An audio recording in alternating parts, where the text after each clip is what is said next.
أعوذ بالله من الشيطان الرجيم.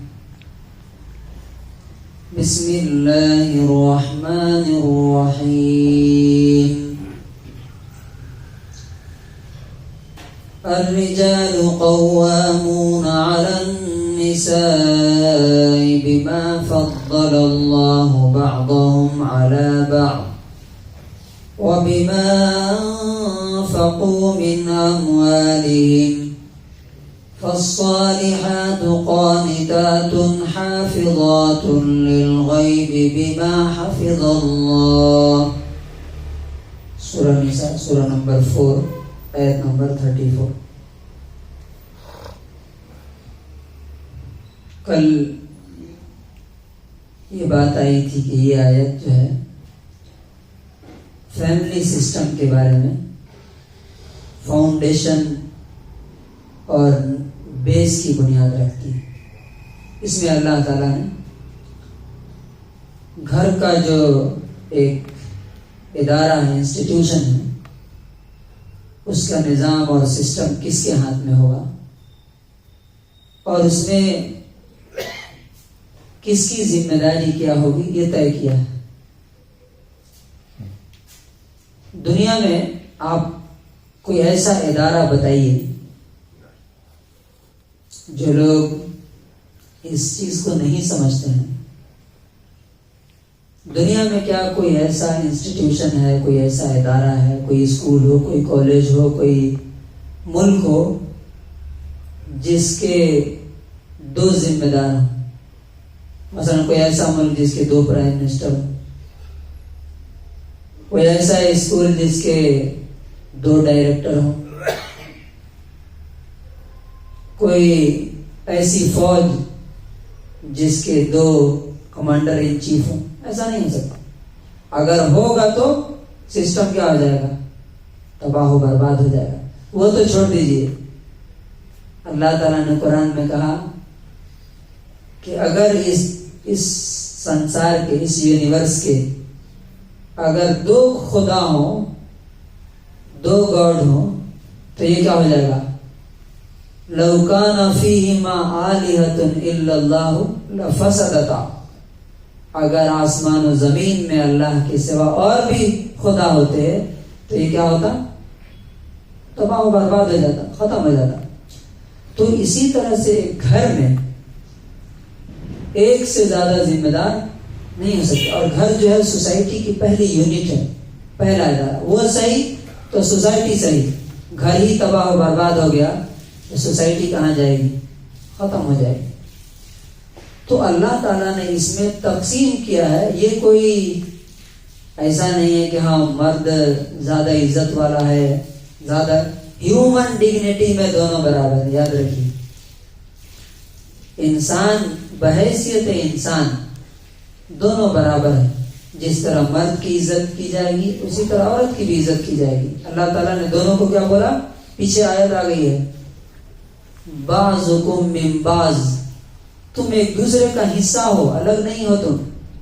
یعنی مرد بھی اور عورت بھی، دونوں کو اللہ تعالیٰ نے ایک ہی چیز سے بنایا ہے. اب یہاں تقسیم کیا ہے کیا کہ الرجال قوامون علی النساء بما فضل اللہ بعضهم علی بعض وبما انفقوا. 2 چیز کی وجہ سے مرد عورت کے ذمہ دار ہوں گے. گھر میں فائنل اتھارٹی کس کی ہوگی؟ مرد کی ہوگی. جہاں مرد کمزور پڑتا ہے وہاں پہ معاملات کیا ہو جاتے ہیں؟ خراب ہو جاتے ہیں. اس لیے کبھی بھی کنٹرول جو ہے نا، ہمیشہ گھر کا کنٹرول مرد کو اپنے ہاتھ میں رکھنا ہے. اس سے کیا سبب ملتا ہے ہمیں؟ آپ اگر اپنی زمین، اپنی پراپرٹی، گھر کی ساری چیزیں عورتوں کے حوالے کر دیے، پھر آپ ان سے امید مت رکھیے کہ وہ کیا کریں گے. آپ کو ذرہ برابر. بعض لوگ محبت میں آ کر کے کیا کرتے ہیں؟ پورا اختیار ساری چیزیں انہیں کے حوالے کرتے ہیں. یہ غلط ہے. اللہ نے جب آپ کو ذمہ دار بنایا تو کنٹرول آپ کے ہاتھ میں رہنا چاہیے. ہاں، ان کی ضرورتیں، ان کا احترام، ان کی عزت سب اپنی جگہ. اور اللہ نے اس کی وجہ کیا بتائی؟ مرد کو اللہ نے کوالٹیز زیادہ دی ہیں عورتوں کو. فضل اللہ بعضهم علی بعض. اچھا یہ چیز دنیا بھی تسلیم کرتی ہے. آپ دیکھیے کبھی بھی آپ نے ایسا دیکھا ہے کہ مردوں کا مقابلہ ابھی اولمپکس ہو رہا ہے نا, تو کبھی آپ نے دیکھا کہ اولمپکس میں مردوں اور عورتوں کی ریس ہو رہی ہے ایک ساتھ. کرکٹ ٹیم کا مقابلہ ہوتا ہے, کیا مردوں کی ٹیم عورتوں کی ٹیم سے مقابلہ کرتی ہے؟ ہو ہی نہیں سکتا, کیونکہ یہ انڈر اسٹوڈ ہے کہ مرد کو اللہ نے زیادہ جسمانی یعنی فزیکل اور مینٹل اور ایموشنل اسٹرانگ بنایا, طاقتور بنایا. اور جو دوسری چیز اللہ تعالیٰ نے یہاں ذکر کی ہے وہ کیا؟ وَبِمَا أَنفَقُوا مِنْ أَمْوَالِهِمْ, چونکہ وہ پیسے خرچ کرتے ہیں کما کے آتے. اب آپ بتائیے دنیا میں کہیں بھی ایسا اصول ہے, کہیں بھی آپ دیکھ لیجیے کہ اگر کوئی شخص کسی کو خرچ دیتا ہے, کسی کو پیسہ دیتا ہے, کسی کو نوکری پہ رکھتا ہے فار ایگزامپل, کیا وہ نوکر اور مالک دونوں برابر ہو سکتے ہیں؟ نہیں ہو سکتے. فار ایگزامپل آپ کو گورنمنٹ جو ہے نوکری پر رکھتی ہے, پیسے دیتی ہے, لیکن جہاں پیسہ دینا شروع کرتی ہے وہاں پہ گائیڈ لائنس بھی دیتی ہے نا. مانیں گے تو آپ رہیں گے نوکر, نہیں تو کک آؤٹ کر دیں گے. کیوں؟ وہ آپ کو پیسے دے رہے ہیں. تو بالکل لاجیکل ہے یہ کہ اگر مرد خرچ کر رہے ہیں, وہ بھی کما کے لاتے ہیں, وہ بھی کسی کی بات مانتے ہیں جا کر کے 8-8 گھنٹے 10-10 گھنٹے کسی کے انڈر میں کام کرتے ہیں, وہ بھی ایسا نہیں کہ وہ بھی آزاد ہیں. تو نیچرلی اللہ تبارک و تعالیٰ نے کہا کہ جب وہ خرچ کرتے ہیں تمہارے اوپر, تمہاری ضروریات کے اوپر, تو تمہارے گھر کے معاملات کی ذمہ داری کس پہ ہوگی؟ مرد کی. مرد فائنل اتھارٹی ہوگا. اب عورت کی ذمہ داری کیا ہے؟ عورت کی رسپانسبلٹی کیا ہے؟ کون اللہ کے نظر میں اچھی عورت ہو سکتی ہے؟ اللہ نے کہا فالصالحات, تو اچھی عورتیں, نیک عورتیں کون ہوتی ہیں؟ قانتات, فرما بردار ہوتی ہیں, اوبیڈینٹ ہوتی ہیں. کس کی؟ سب سے پہلے اللہ کی اور اس کے بعد شوہر کی. کیوں؟ اس لیے کہ اللہ تبارک و تعالیٰ نے ان کو گھر کا انچارج بنایا. اس لیے نہیں کہ وہ خود سے سپیریئر ہے, نہیں, اللہ نے ان کو بنایا. فار ایگزامپل آپ بتائیے, جیسے یہاں پر پولیس اسٹیشن ہے, پولیس اسٹیشن میں ایک شخص کو اپوائنٹ کیا جاتا ہے, اس کے اوپر کون ہوتا ہے؟ پولیس کے اوپر انسپیکٹر ہوتا ہے. پولیس کے اوپر کون سا ہوتا ہے؟ داروغہ بولتے ہیں یا انسپیکٹر بولتے ہیں. اب پولیس والا یہ بولے نہیں, مجھے تو گورنمنٹ پیسہ دیتی ہے, تم کون ہوتے, ہو آر یو, میں تمہاری بات نہیں مانتا. تو یہ اصل میں کس کی نافرمانی ہوئی؟ کس کے خلاف بغاوت ہوئی؟ گورنمنٹ کی. کیونکہ اس کو کانسٹیبل بنایا کس نے؟ گورنمنٹ نے. اور اس کو انسپیکٹر یا داروغہ کس نے بنایا؟ گورنمنٹ نے بنایا. تو اسی طرح سے گھر میں عورت شوہر کی بات مانے گی. اس کا آرڈر کس نے دیا؟ وہ دیا جس کے بارے میں وہ پہلے ہی ہم اقرار کر چکے ہیں, الحمدللہ رب العالمین, ہم سب کا, پوری دنیا کا مالک کون ہے؟ اللہ تبارک و تعالیٰ. لیکن یہاں پہ ایک چیز یاد رکھنی چاہیے, کس معاملے میں بات مانے گی عورت جو ہے؟ شوہر کی بات کس معاملے میں مانے گی؟ ہر بات میں نہیں, صرف وہ بات جو صحیح ہو, جائز ہے. اب مرد بول رہا ہے چلو سنیما دیکھنے, فلم دیکھنے, تو نہیں جائے گی. مرد بول رہا ہے کہ چلو ڈانس کرتے ہیں, نہیں کرے گی. مرد بول رہا ہے نماز مت پڑھو یا میک اپ کر کے چلو, نہیں جائے گی. وہ اس معاملے میں مرد کی بات نہیں مانے گی. تو گویا کہ اصل میں وہ کس کی بات مان رہی ہے؟ مرد کی نہیں, بلکہ اللہ تبارک و تعالیٰ کی بات مان رہی ہے. اور حدیث میں ہے کہ ایک عورت اگر نماز پڑھتی ہے, روزے رکھتی ہے اور شوہر کی بات مانتی ہے, تو وہ جنت کے جس دروازے سے چاہے داخل ہو. اتنا بڑا آنر ہے. اچھا اب اس کے اپوزٹ کر کے دیکھ لیجیے. جو لوگ بولتے ہیں نا مرد عورت برابر کیوں نہیں, یہ کیوں اسلام ایسا نا انصافی کی بات کرتا ہے. اس کے اپوزٹ کر کے دیکھ لیجیے. مرد کہے میری بات چلے گی گھر میں, عورت کہے میری بات چلے گی, میں فائنل اتھارٹی, کیا ہوگا گھر میں؟ ہاں, ورلڈ وار شروع ہو جائے گا گھر میں. اور جس گھروں میں یہ نہیں ہے, یہ بات نہیں ہے, وہاں آپ دیکھ لیجیے کیا حالت ہے. بالکل اکھاڑا بنا رہتا ہے, وہ فائٹنگ باکسنگ کا میدان, ہر وقت جنگ چلتی رہتی ہے, کیونکہ یہ فطرت کے خلاف ہے. بلکہ قرآن و حدیث کی تعلیم کیا ہے؟ گھر میں نہیں چھوڑو, گھر تو ایک بڑا ادارہ. جنگل میں بھی اگر دو لوگ ہوں گے تو ان میں سے ایک دوسرے کا کیا ہوگا؟ امیر اور ذمہ دار ہوگا, ڈسپلن کام کرنے کے لیے. اور دنیا میں کہیں بھی آپ چلے جائیے, کوئی بھی ادارہ, کوئی بھی انسٹیٹیوشن ایسا نہیں ہے جس کا ایک ہی فائنل اتھارٹی اور ذمہ دار نہ ہو. پھر یہ گھر پہ اعتراض کیوں ہوتا؟ تو پہلی کوالٹی عورت کی کیا بتائی گئی؟ اوبیڈینٹ اور فرما بردار ہوتی ہے. اور دوسری کیا؟ حافظات للغیب, مرد کی رازوں کی, مرد کی غیر موجودگی میں, ایبسنس میں, اس کے حقوق کی, اس کے رائٹس کی پروٹیکشن اور حفاظت کرنے والی. یہ بھی بہت اہم چیز ہے. مرد کو ذمہ داری کیا دی گئی؟ وہ کما کے لائے گھر سے باہر. عورت کی ذمہ داری کیا دی گئی؟ مرد کے حقوق کی حفاظت, اس کے رائٹس کی پروٹیکشن کرے. اور مرد کے حقوق کیا ہے؟ نمبر 1 کہ وہ اپنی عزت, اپنی آبرو, اپنا رسپیکٹ بچا کے رکھے, کسی اور کے ساتھ باتیں نہ کرے, کسی اور کے ساتھ افیئر نہ کرے, کسی اور کو دیکھے نہیں. یہ پہلا ہے اس میں. کیوں؟ گھر کب ٹوٹتا ہے معلوم؟ اگر عورت جس دن مرد کو معلوم ہوا کہ یہ میرے ساتھ کیا کر رہی ہے, غداری کر رہی ہے, خیانت کر رہی ہے, تو اسی دن سے کیا ہوتا ہے؟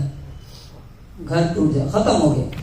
نمبر 2 اس کے راز کی حفاظت. مرد عورت بہت ساری باتیں کرتے ہیں آپس میں, پرائیویٹ باتیں کرتے ہیں, کچھ گھر کے بارے میں معاملات. مرد نہیں چاہتا کہ عورت وہ باتیں باہر کرے, لیکن نادان عورتیں کیا کرتی ہیں؟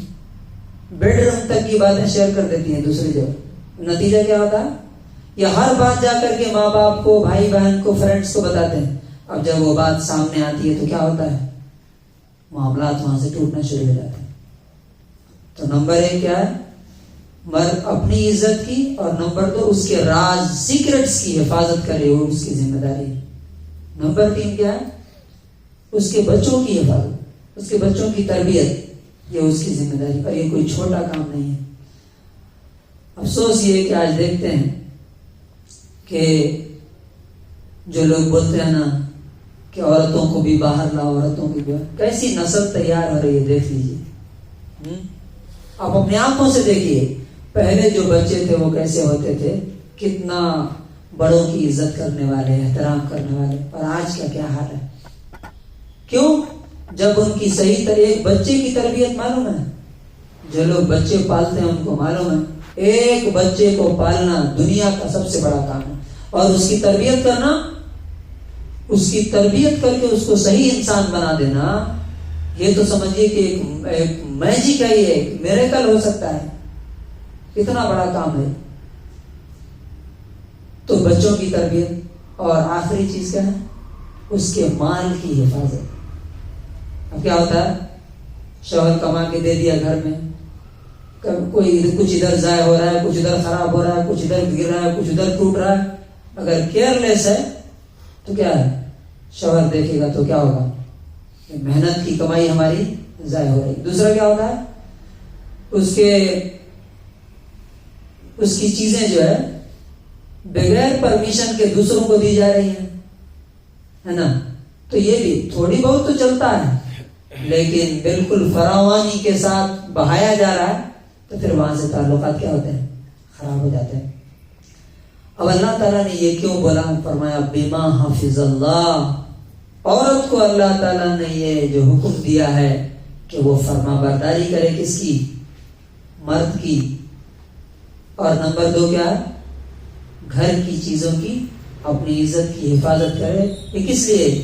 کیونکہ اللہ تعالیٰ نے یہ کرنے کا حکم دیا ہے. اس لیے کہ نہیں میں سپیریئر ہے اس لیے نہیں، بلکہ اللہ نے حکم دیا ہے. اور نمبر 2 اس کا معنی یہ ہے کہ اللہ تعالیٰ نے خود عورت کے حقوق کی حفاظت کی.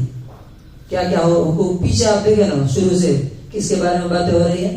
عورتوں کے بارے میں. وَعَاشِرُوهُنَّ بِالْمَعْرُوفِ، ان کے ساتھ اچھا سلوک کرو، ان کے ساتھ اچھا بہیو کرو، ان کا حق دو، ان کے رائٹ دو. سب ہو رہا ہے نا. تو اللہ تعالیٰ بول رہا ہے کہ عورت کو اللہ تعالیٰ نے پروٹیکشن دیا. مرد کو بولا ان کی حفاظت کرو، ان کو کھانا دو، ان کو گھر دو، ان کا علاج سب فری کرو، ان کو عزت دو. اب ان ساری چیزوں کے بدلے میں اللہ تعالیٰ کیا بول رہا ہے کہ جس طرح مرد تمہارے لیے باہر جا کر کے کام کر رہا ہے، بالکل نیچرل ہے، یہ لاجیکل ہے. اگر سوچے تو پہلے ہی سے ٹیڑھے دماغ سے انسان سوچے گا کہ اسلام جو ہے اوپر نیچے رکھتا ہے تو وہ غلط ہی دکھے گا. لیکن آپ دیکھیے کہ مرد کیا کرتا ہے، 8 گھنٹے 10 گھنٹے 12 گھنٹے جا کر کے تمہارے لیے کام کر رہا ہے، دوسروں کے انڈر میں رہ کر کے محنت کر رہا ہے، مشقت کر رہا ہے، دھوپ میں، بارش میں، ہر چیز میں. تو پھر تمہاری بھی ذمہ داری تو بنتی ہے کہ تم بھی کیا کرو، اس کی بات مان. تو اللہ تبارک و تعالیٰ کی ہر بات انسان کی فلاح ہو. جہاں یہ سسٹم ختم ہو گیا ویسٹ میں، وہاں جا کے دیکھیے کیا ہوتا ہے. گھر ٹوٹ کے بکھر رہے. صاحب بتا رہے تھے کہ وہاں کی یورپ کی ایک عورت نے عراق کی کسی عورت سے بات کر رہی تھی جہاں گھر تباہ و برباد ہو گئے تھے، گھر ٹوٹ گئے تھے، وار ہوا تھا. تو وہ بول رہی تھی، وہ رو رہی تھی، بول رہی تھی کہ اللہ کا شکر ادا کرو، اینٹ پتھر کے تمہارے گھر ٹوٹے ہیں، تمہاری فیملی تو زندہ ہے. ہم تو ہماری فیملی برباد ہو گئی ہے، گھر سلامت ہے خالی. رو رہی تھی، بول رہی تھی کہ تم بہت خوش قسمت ہو. تو اللہ تعالیٰ سے دعا ہے کہ اللہ تعالیٰ مردوں کو اپنی ذمہ داری، اور یاد رکھیے ایک لاسٹ پوائنٹ، مرد کو جو ذمہ داری دی گئی ہے وہ کیا؟ عورت کی عزت، اس کا خرچ، یہ ساری چیزیں پورا کرنے کے لیے اگر وہ ادا کرتا ہے تو اللہ کے نزدیک وہ اچھا ہے، بڑا. اگر وہ ادا نہیں کرتا، عورت کی کیئر نہیں کرتا، بچوں کی کیئر نہیں کرتا، تو وہ مجرم اور کرمنل ہوگا. اسی طرح سے عورت کو جو ذمہ داری دی گئی ہے کہ بات مانے اور شوہر کی چیزوں کی حفاظت کرے، اگر وہ کرتی ہے تو وہ مرد سے بھی آگے بڑھ سکتی ہے، اور اگر نہیں کرتی ہے تو پھر وہ کیا ہوگی؟ اللہ تعالیٰ کے ہاں ذمہ دار، رسپانسبل اور جواب دہ ہوگی. تو اللہ تعالیٰ سے دعا ہے کہ دونوں کو اپنی اپنی ذمہ داریوں کا، رسپانسبلٹی کا احساس کرنے کی توفیق نصیب کرے.